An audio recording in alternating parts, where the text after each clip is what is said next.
मैंने हमेशा से यही सुना था कि शादी के बाद ज़िंदगी बहुत मुश्किल होती है।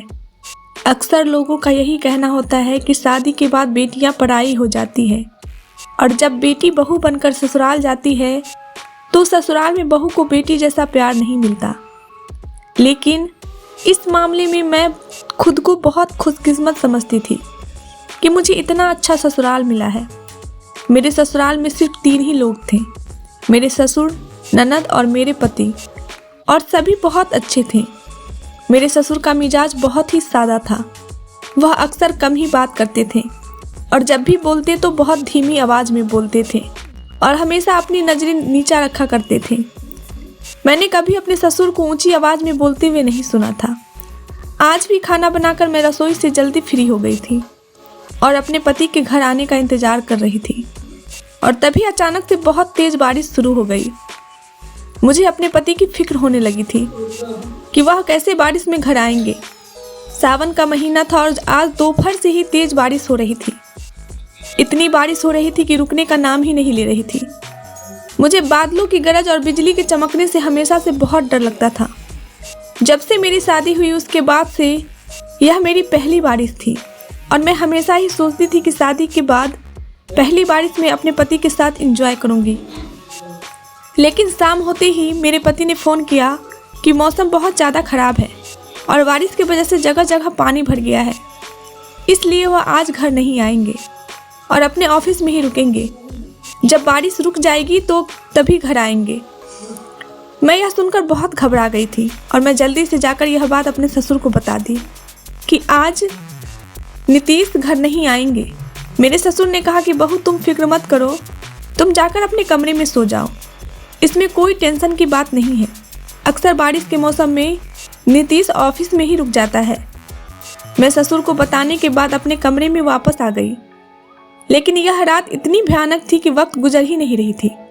कई घंटों से लगातार बारिश हो रही थी और बादलों की आवाज़, बिजली की गड़गड़ाहट से डर की वजह से मेरा दम निकल रहा था और मैं अपने बिस्तर पर लेटी हुई एक कोने पर सिमट कर रह गई थी।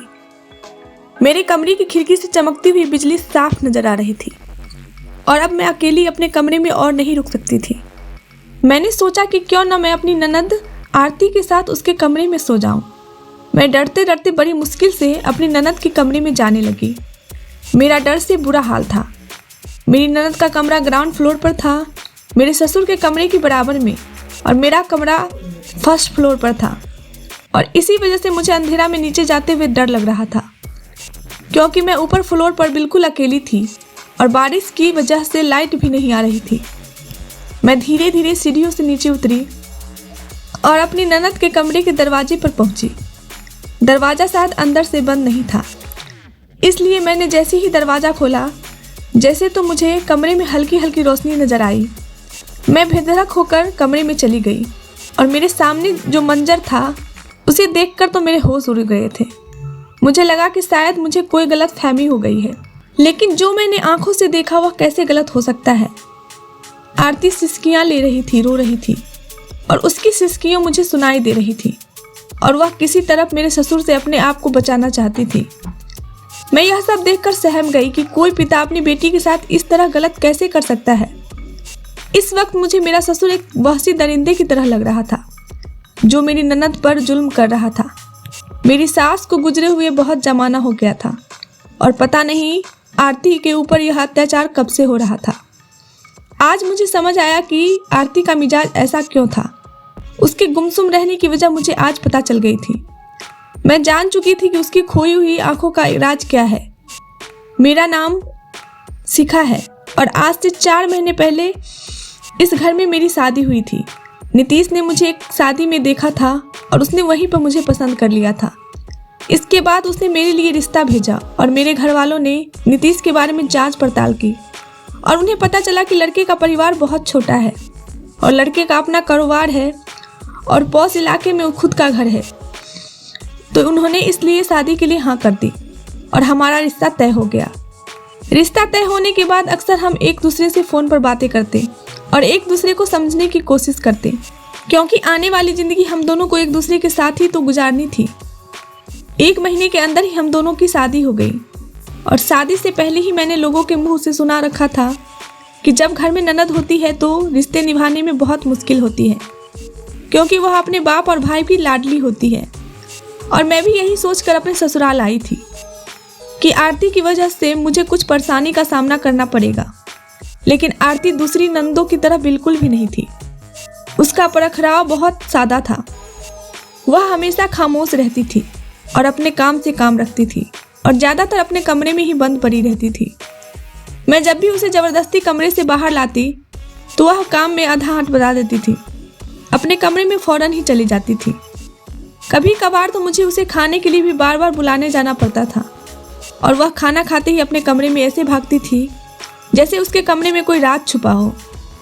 मेरे ससुर उससे हमेशा यही कहा करते थे कि हर वक्त कमरे में अकेली ना रहा करो, थोड़ा बहुत बाहर निकलकर हमारे साथ भी बैठा जाया करो।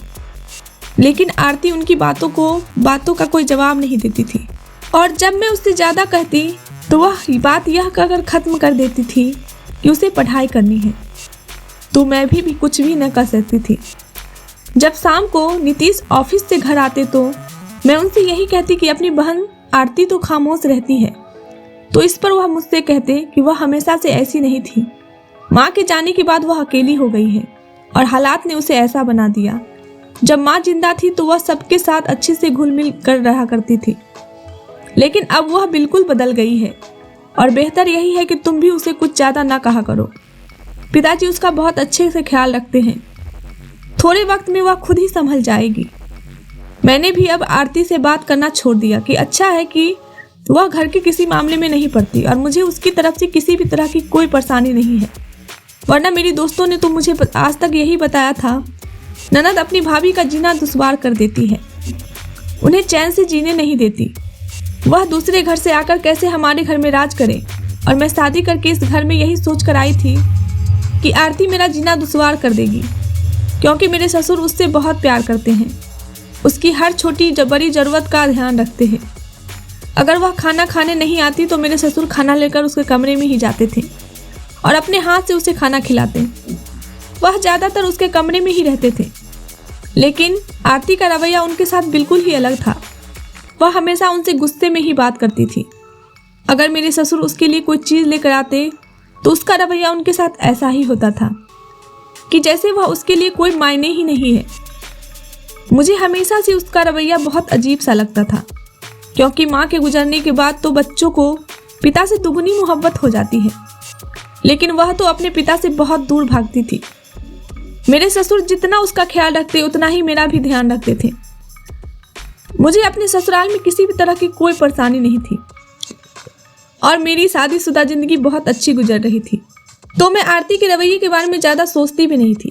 शादी के बाद जब मैंने अपने माँ को यह सब कुछ बताया तो सुनकर माँ को भी थोड़ा अजीब लगा, लेकिन उन्होंने मुझसे कहा कि भगवान का शुक्र है कि तुझे इतना अच्छा ससुराल मिला है और अपने काम से काम रखो, ऐसा ना हो उसे छेड़कर अपने लिए मुसीबत मोल ले लो। अपनी माँ की बात बिल्कुल ठीक लगी। उस दिन के बाद से मैं कभी आरती से खुद बात नहीं करती थी। मैं खाने के बाद जल्दी से ही ऊपर अपने कमरे में चली जाती और फिर सारी रात नीचे नहीं आती। हम दोनों की एक अलग ही दुनिया थी। नीतीश और मैं एक दूसरे के लिए काफ़ी थे, इसलिए हमें अपने आसपास कुछ भी गलत होने का एहसास नहीं होता था। एक दिन मेरे ससुर बाहर से कुछ खाने के लिए लेकर आए और जैसे ही आरती स्कूल से आई तो उसे अपने पास बैठाकर उसे खिलाने लगे। जब उन्होंने आरती को खिलाना शुरू कर दिया तो आरती ने गुस्से से झुंझलाकर खाने से मना कर दिया, तो वह ज़बरदस्ती अपने हाथों से उसे खिलाने लगे। मैं वहीं बैठी यह सब कुछ देख रही थी और देखकर मैं सोचने लगी कि आरती कितनी खुशनसीब है कि इसे इतना प्यार करने वाला पिता मिला है, लेकिन उसे कदर ही नहीं है। इसके बाद वह अचानक से उठकर वहां से तेजी से अपने कमरे में चली गई। मैंने बहुत हैरानी से उससे ज़्यादा देखा तो मेरे ससुर ने मेरी नज़रें भांप ली और कहने लगे कि मेरी बेटी मुझसे नाराज़ है, इसलिए वह मुझसे इस तरह उठकर चली गई है। लगता है कि अगर मैं वक्त पर उसकी माँ का सही से इलाज करवा देता तो आज उसकी माँ हमारे साथ होती, लेकिन भगवान ने उसकी माँ की इतनी ही उम्र लिखी थी। मैंने इसकी माँ के इलाज के पीछे बहुत पैसा खर्च किया है और दिन रात भागता रहा, लेकिन इसकी माँ की किस्मत में बस इतनी सी जिंदगी थी। मैं तो खुद इसकी माँ के जाने से बहुत कमज़ोर हो गया हूँ, लेकिन आरती को यह बात कैसे समझाऊँ। ससुर जी की आंखों में आंसू देखकर मेरा दिल डूब गया था। उम्र के इस पड़ाव पर वह किस कदर परेशानियों का सामना कर रहे हैं। पत्नी की जुदाई के साथ साथ वह बच्चों के दुख भी झेल रहे हैं। मैंने बहुत प्यार से अपने ससुर जी से कहा कि पिताजी आप परेशान न हो, वक्त के साथ साथ आरती खुद ही समझ जाएगी, आप अपनी कोशिश करते रहें। मेरी बात पर सर हिलाते हुए वह खाने की प्लेट लेकर आरती के कमरे की तरफ चले गए और मैं मुस्कुरा कर देखती रही। शाम तक वो आरती के साथ उसी के कमरे में थे। यहाँ तक कि मैंने खाना भी पका दिया और सफाई भी कर दी थी। पहले मैंने सोचा कि मैं भी आरती के कमरे में जाकर उन दोनों के साथ बैठ जाऊं, लेकिन फिर मैंने सोचा उन दोनों बाप बेटी के बीच में भला मेरा क्या काम है, और मैं अपने कमरे में वापस आ गई। हमारे घर में रोज का यही रूटीन था। मेरे ससुर जी आरती के पीछे पीछे उसके नखरे उठाते फिरते और आरती उन्हें और ज़्यादा नखरे दिखाती। कभी कभी तो मुझे आरती से जलन महसूस होती। वह कितनी खुशनसीब है कि उसका बाप उसको हर चीज़ ला कर देता है और उसके हर नखरे को सर आंखों पर रखता है, जबकि मेरे घर में मेरे साथ ऐसा कुछ नहीं था। मैं अपने बाप की तीसरी बेटी थी। ऐसा नहीं था कि मेरे बाप मुझसे प्यार नहीं करता था, लेकिन जैसी मोहब्बत मेरे ससुर आरती से करते थे, ऐसी मोहब्बत और तवज्जो मेरे बाप ने भी कभी मुझे नहीं दी थी। मेरे बाप तो हम बेटियों से काफ़ी दूर पर रहते हैं, और अगर कभी हमसे कोई बात करनी होती तो हमेशा माँ का सहारा लेते। लेकिन मुझे क्या खबर थी कि मेरे ससुर जी का आरती के पीछे पीछे फिरने वाला असली मकसद क्या है। अगर बारिश इतनी तेज़ न होती और बिजली कड़कने की आवाज़ से मेरी जान न निकलती, तो शायद मैं सब कुछ जान ही नहीं पाती कि मेरे ससुर जी अपनी बेटी को अपनी ज़रूरत के लिए बर्बाद कर रहे हैं। मैं जैसे ही उस रात कमरे में दाखिल हुई तो यह देखकर मेरे रोंगटे खड़े हो गए कि मेरे ससुर आरती को ज़बरदस्ती जकड़ कर उसके साथ बहुत ही गंदी हरकत कर रहे थे। आसपास का बिल्कुल भी होश नहीं था, यहाँ तक कि उन्हें मेरे आने की भी खबर न हुई। मेरे ससुर जी बुरी तरह से शैतान सवार था, और आरती जो कि बिल्कुल नाजुक सी थी, अपने बाप के रहमो करम पर जी रही थी।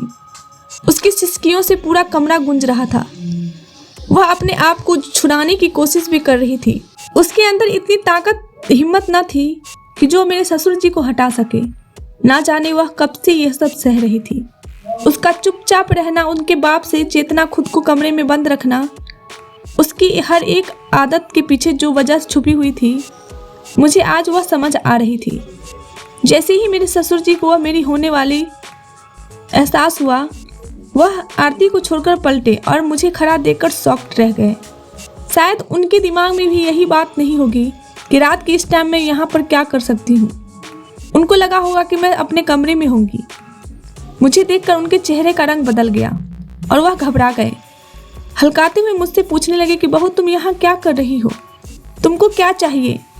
मैंने आगे बढ़कर आरती का हाथ पकड़ा, उसे अपने पीछे छुपा लिया। वह बुरी तरह से कांप रही थी। मैंने कहा कि बेहतर यही है कि आप अभी और इसी वक्त यहाँ से निकल जाएं। आप जैसे बाप को तो चौराहों पर सूली पर लटका देना चाहती हूँ, ताकि आइंदा कोई ऐसी दरिंदगी का निशाना न करे। यह सुनते ही मेरे ससुर जी एकदम से गुस्से में आ गए और कहने लगे कि ज़्यादा बकवास करने की ज़रूरत नहीं है। मैंने मेरे खिलाफ तुम्हारे कान भर दिए हैं, तभी तुम ऐसी बातें कर रही हो। मैं उनकी इस बात पर हैरान रह गई। कैसा घटिया आदमी था। मैंने सब कुछ अपनी आंखों से देखा था और उसके बाद भी झुठला रहा है। मैंने गुस्से में कहा कि आपने ऐसे बगैरत इंसान इतना बड़ा पाप करने के बाद भी आपको जरा भी शर्म और पछतावा नहीं है। मैं आपसे आखिरी बार कह रही हूँ, अगर आप अभी और इसी वक्त यहाँ से नहीं निकले, मैं पुलिस को फ़ोन करके यहाँ बुला लूँगी। मेरी जरा सी धमकी से डर कर वह कमरे से बाहर निकल गए और मैं जल्दी से कमरे का दरवाज़ा बंद कर लिया। आरती की हालत बहुत ख़राब थी और डर तो मुझे भी लग रहा था, लेकिन ना जाने मेरे अंदर इतनी हिम्मत कहाँ से आ गई कि आगे बढ़कर मैंने उसे गले लगा लिया। ऐसा करते ही वह फूट फूट कर रोने लगी। ना जाने कितने समय का गम था जो उसके दिल में छुपा हुआ था, इसलिए मैंने उसे चुपचाप कराया, बल्कि रोने दिया। रो रो कर उसका दुख कुछ कम हुआ तो उसने मुझे खुद ही बताना शुरू किया कि वह 11 साल की थी जब उसकी माँ की शादी मेरे ससुर से हुई।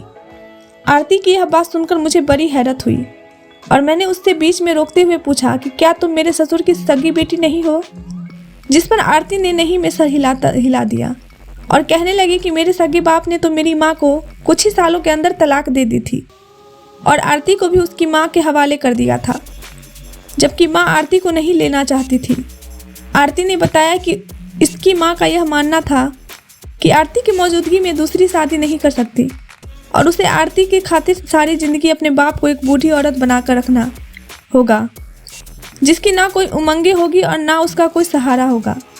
लेकिन अचानक ही आरती की माँ ने नीतीश के पिताजी से शादी कर ली। आरती की माँ के साथ आरती का भी बहुत ख्याल रखते थे। आरती की माँ बहुत खुश थी कि उसे इतना अच्छा पति मिल गया है जो उसका तो क्या उसकी सौतेली बेटी तक का ख्याल रखता है। लेकिन वह नहीं जानती थी कि उसके पिता की नीयत में खोट है। आरती ने बताया कि जब उसकी माँ जिंदा थी उसके पिता उसके साथ बहुत अजीब हरकतें करते थे। आरती की उम्र जब 12 साल की थी और वह जवानी की दहलीज पर कदम रखी थी, उसे सही गलत का अंदाज़ा होने लगा था। वह समझ रही थी कि उसका सौतेला बाप उससे क्या चाहता है और किस तरह से उसे देखता है और उसके साथ किस तरह की हरकतें करता है, उसे कहाँ कहाँ छूता है और क्या करने की कोशिश कर रहा है। लेकिन वह अपनी माँ की वजह से खामोश थी। वह नहीं चाहती थी कि इस बार अपनी माँ की तलाक का कारण वह खुद बने। आरती सिसकियाँ भरते हुए बता रही थी कि नीतीश के पिता इसकी माँ की मौजूदगी में ही इसे ज़बरदस्ती कमरे में सोने पर मजबूर करते थे और जब उसकी माँ गहरी नींद में होती तो वह आरती को परेशान करने लगते। कुछ वक्त में ऐसे ही सब कुछ बर्दाश्त करती रही, लेकिन फिर एक दिन उसकी माँ इस बारे में बात की तो उसकी माँ ने उस पर भरोसा करने की बजाय उसके मुंह पर एक थप्पड़ मार दिया और कहने लगी कि तुम शर्म नहीं आती, अपने बाप के बारे में कैसी बातें कर रही हो, वह तो हर वक्त तुम्हारा कितना ख्याल रखता है और तुम ऐसे अच्छे इंसान पर इस तरह के झूठे इल्ज़ाम लगा रही हो। मेरी सही मुझ पर भरोसा नहीं किया, तुम्हें किसी और से शिकवा है और क्या गिला करती है। ऐसे ही गुजरते गए दिन गुजरने के साथ साथ मेरा यह सौतेला बाप और ज़्यादा शेर होता जा रहा था। जैसे जैसे मैं जवान हो रही थी उसकी नीयत पर और ज़्यादा ख़राब होने लगी थी। पहले तो वह सिर्फ मुझे थोड़ा बहुत ही परेशान करता था, लेकिन जैसे जैसे मैं जवान होने लगी वह अपनी हद पार करता जा रहा था। और एक दिन ऐसा हुआ कि जब उसने सारी हदें तोड़ दी थी। उस दिन मेरी माँ किसी काम से बाजार गई थी और जब वापस आई तो उसमें सब कुछ अपनी आंखों से देख लिया।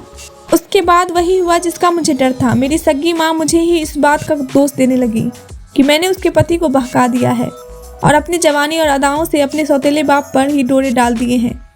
उन्होंने फौरन मेरे मुंह पर चांटा मारा और मुझे आस्तीन में छुपी हुई एक नागन कहने लगी जिसने अपनी माँ का घर खराब किया है। मैंने माँ को बहुत समझाने की कोशिश की कि मेरा इसमें कोई कसूर नहीं है, मैं तो खुद हालात की मारी हूँ और काफ़ी सालों से इस आदमी की हवानियत से परेशान हूँ। लेकिन मेरी माँ का बिल्कुल भी यकीन नहीं आया। उससे यह बात बर्दाश्त न हुई और उसे दिल का दौरा पड़ गया। कुछ दिन अस्पताल में रहने के बाद ज़िंदगी की बाजी हार गई और मौत को गले लगा लिया।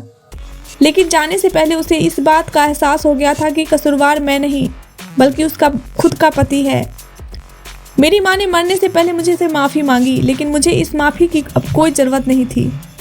इसकी चाहत, क्योंकि अगर मेरी माँ कुछ दिन पहले मेरी बातों का यकीन कर लेती तो नौबत यहाँ तक नहीं आती और मैं बर्बाद होने से बच जाती और यह रोज़ रोज़ अपने ही सौतेले बाप के हाथों बर्बाद न होती। माँ के मरने के बाद पहले तो मैंने सोचा कि मैं घर छोड़कर कहीं चली जाती हूँ, लेकिन फिर मुझे इस बात का एहसास हो गया कि एक अकेली औरत के लिए तो सहारा जमाना लुटेरा बन रहा है। यहाँ अकेली लड़की को देखकर हर किसी के अंदर दरिंदा जाग जाता है और मैं तो फिर भी जवान लड़की हूँ। ऐसे में मैं इस घर को छोड़कर आखिर कहाँ जाती, क्योंकि जहाँ भी मैं जाती वहाँ पर मेरे साथ यही सब कुछ किया जाता। मजबूरन मुझे अपनी किस्मत को मानकर अपने सौतेले बाप के पास ही रहना पड़ा और मैंने अपनी हाल तो अपनी किस्मत पर छोड़ दिए।